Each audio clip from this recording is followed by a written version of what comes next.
lesson, not for discussion. We play with drums like shit is percussion. Stay with a hammer like this is construction. Drink too much Henny, might shoot up. What's good, YouTube? Mascot. We back out with another video. Today's video, we got the best pass versus wing build in NBA 2K20.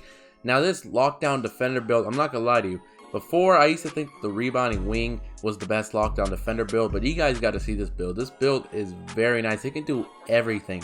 It's not lacking in any stat at all. And today I'm gonna show you guys the best way how to make this pass first wing build. So based off the name pass first wing, what is a wing? A wing is a small forward, so you can't make this build any other position besides a small forward. So make sure the build is a small forward and this other stuff does not matter. That's personal preference. Now moving on to skill breakdown with this build, man. As of right now, I'm currently aware of you can use two pie charts to make this build. You can use the all playmaking pie chart and the defense and playmaking pie chart. But in today's video, we are going to be picking the defense and playmaking pie chart. This build, I'm telling you, it's going to be very nice. You're going to be able to get contact dunks, you're going to be able to shoot, speed boost, and have great defense. If you made this build with any other pie chart, please let me know in the comment section below. Very curious to know. But we are going to be picking the defense and playmaking pie chart. Now moving on to physical profile with this build, man. Like I said, this build can do it all. So I personally recommend you pick the balanced pie chart so you have good speed, good vertical, and good strength. It's a do-it-all type of build. If you're going to be playing defense against centers, time to time, you're going to want that high strength to match up with the centers. Now, if you don't want to pick balanced pie chart, only other option I would pick personally is the agility and vertical, so you have some high vertical. Keep in mind,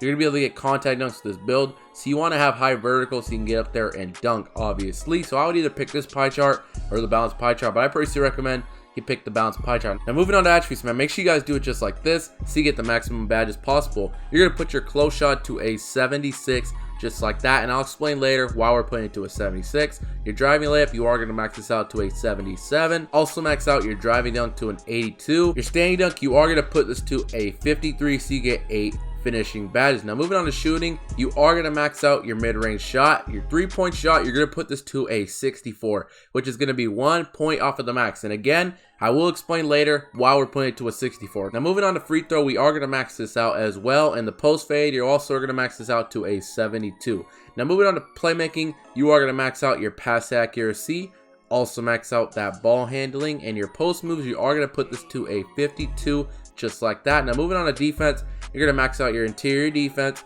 also max out that perimeter defense, also max out your lateral quickness. Same with your steal, also max this out. And your block, you're going to put this to a 79 just like that. And you guys can see, here's the build. You get 8 finishing, 10 shooting, 15 playmaking, and 14 defensive and rebounding. You can add that up. That's a total of 47 badges for this pass first wing build. Like I said, take a look at the stats. You're not lacking in one stat at all. Compared to the rebounding wing doesn't have as good a finishing and it doesn't have any playmaking. With this build, you have everything. You're going to be able to get contact dunks. You're going to be able to shoot. You're going to be able to speed boost, and you have really good defense. I'm telling you, this is a very nice lockdown defender build. Now let me just explain a couple things real quick. The reason why I didn't max out the close shot is because if you put your close shot any higher than a 76, it's going to change your name to a facilitating finisher. So if you want to say pass first wing, make sure your close shot is a 76. Don't put it any higher. Now here is a very key thing. Now the next thing I wanted to say, the reason why we put our 3-point shot to a 64 is, let me show you guys real quick. So say we take this one upgrade off of post moves and put your 3-point shot. Yeah, you have a max 3-pointer, but you're losing 1 playmaking badge. You guys see, take your 3-pointer down to a 64, only 1 upgrade, and put that to your post moves, you're getting an extra playmaking badge. Now I know some people are gonna want that max 3-pointer, but honestly, it's only 1 upgrade. It's not gonna make a huge difference when it comes to your shooting. And plus, you're getting an extra playmaking badge for just 1 less 3-pointer. So I recommend you do it like that. But if you really want to have your 3-pointer max, you're gonna lose out on 1 playmaking badge.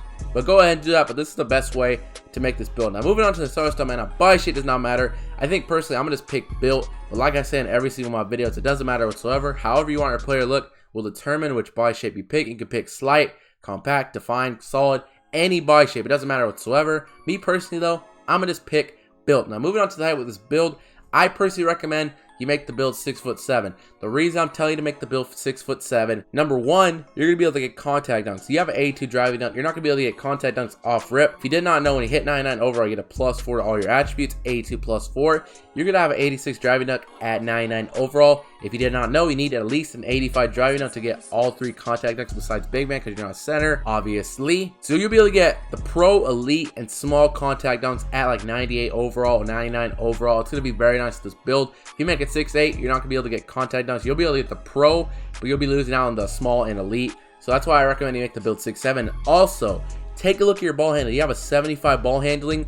If you put your wingspan down -1 from the default, you're gonna have a 76 ball handling. Now, if you did not know, if you pick playmaker or slash or takeover, those takeovers give you a +10 to your ball handling when you have takeover. So 76 plus 10, you're gonna have an 86 ball handling. And if you did not know, you need an 86 ball handling to speed boost. So you'll be able to speed boost with this build off rip if you pick slasher, playmaker, takeover, only when you have takeover though. So that's why I recommend you make the build 6'7". Now moving on to the weight with this build, we did pick the balanced pie chart. So I'm gonna recommend you put some weight on this build. I'm gonna go 230 pounds. I don't want to go too heavy with this build, but you need some weight on you. Personally, that's what I recommend you do. You get better strength, better interior defense. You're losing a little acceleration and vertical, but that's still pretty good stats. This is what I recommend you do for the weight. Now moving on to the wingspan with this build, like I just explained, man, you're gonna want to go one below the default to 82.8, so you get that 76 ball handling. Like I said, you pick slasher, playmaker, takeover, it's gonna give you a +10 to your ball handling. You'll be able to speed boost with that because you'll have an 86 ball handling. Now, if you're one of those people that wants tiny T-Rex arms because you want to shoot better, don't do that unless you want your name to say facilitating finisher, because if you minimize your wingspan all the way down, it's going to change your name to facilitating finisher. So I recommend you put the wingspan to 82.8, which is going to be one below the default. Now moving on to takeovers with this build, man, like I said, if you want a speed boost, you have to pick playmaker or slasher. But personally, I recommend you pick slasher. Keep in mind, you're going to be able to get contact dunks with this build. Slasher takeover is going to be very nice. It's going to make you unstoppable in the paint when you have your contact dunks, and it's going to allow you to speed boost. So it's going to be very nice. Now, if you're one of those people that wants lockdown defender takeover because it's a traditional lockdown defender build, go ahead, but you're going to be losing the ability to speed boost. And honestly, this build being able to speed boost is going to make it that much more deadly. So I personally recommend you pick slasher. That's going to be the best option in my opinion. But if you want playmaker or lockdown, go ahead. But I highly recommend you pick slashing takeover. And you guys can see, here's the build. You have built a pass first wing similar to Latrell Sprewell, Jimmy Butler, and Kawhi Leonard. Those are some very nice comparisons right there. But 47 badges. But now we're gonna get straight to the best badges for this build, man. If you guys still watching this video, man, make sure you guys do hit the like button, subscribe, put the sub count real quick. You guys can see 19,200 subs. We're 800 subs away from 20K subs. That's another big milestone for me.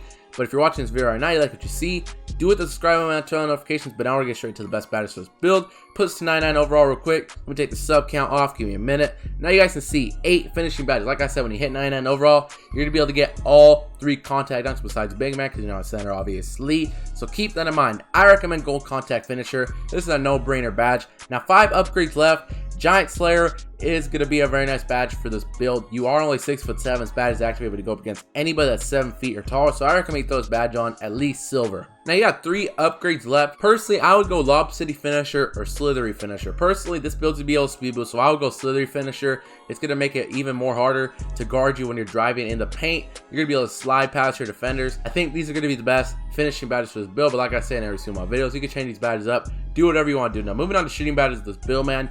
You have 10 shooting badges. I recommend gold quick draw. You don't have this badge on, you're not gonna be able to shoot. I also recommend you throw on gold hot zone hunter. If you have all your hot zones, this badge will help you shoot so much better. 4 upgrades left. I do want range extender, so I'm gonna put this badge silver. If you want this badge gold, go ahead, but I'm gonna say silver just so we have another badge. Now you got 2 upgrades left. I would say go green machine, difficult shots, or deadeye, whatever badge you prefer. I think personally, I'm gonna go green machine. It's gonna help you shoot a lot more greens, but deadeye is close and so is difficult shots. It really just depends what you want, but this is what I'm gonna do personally though. But like I say in every single one of my videos, you can change these badges up if you want something else. Go ahead and do that, but this is my personal recommendation. Now moving on to playmaking badges, this build, man, you have 15 playmaking badges. You're gonna be able to speed boost this build, so keep that in mind. I recommend Hall of Fame handles for days. I would say quick first step Hall of Fame as well. Now 7 upgrades left. Space Creator is also a very nice badge, so I'm gonna throw that badge on Hall of Fame as well. Now 3 upgrades left. Personally, I want tie handles and unpluckable. There's 2 different combinations. You can do silver tie handles and bronze unpluckable, or you can do silver unpluckable and bronze tie handles. Personally, I think I'm gonna do silver tie handles and bronze unpluckable. Now if you want floor general, diner, lob city, flashy passer, bailout, there's plenty of good options. Bailout is a very nice badge, or you can even do something like this, because bailout is a very nice bronze badge. Actually, yeah, I think I'm gonna recommend you do it just like this, because bailout is gonna help you pass out of jump shots, dunks, layups, anything you want to pass out of. You're gonna need this bailout badge. Personally, I think these are gonna be the best playmaking badges. Now if you want higher tie handles and pluckable bailout, You can lower these badges down to gold, but I think that's going to be the best way to do your playmaking badges. Now, moving on to defensive badges, this build, man, he got 14 defensive badges.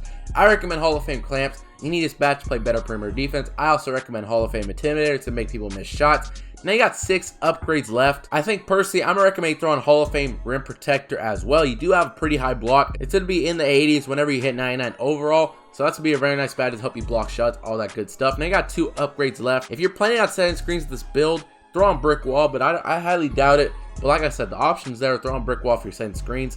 There's 2 badges I would say you want to throw on. Actually, there's 3 badges: interceptor, pickpocket, and pogo stick. Now pogo stick's gonna be a very nice badge, especially if you're guarding an ISO player. He makes you jump. You need to keep jumping up and down to contest his shot or block his shot. It's gonna be a very nice badge. Interceptor, you do have a very high steal. It's gonna be in the 80s when you hit 99 overall, so that's gonna be a very nice badge. Or pickpocket, again, your steals would be in the 80s when you hit 99 overall. Personally, this is kind of hard, not gonna lie to you, but I think I'm gonna throw silver interceptor on. Your wingspan is pretty long. You're gonna be able to catch a lot of interception with this build. I think these are gonna be the best defensive badges for this build, but you can change it up, do whatever you want to do.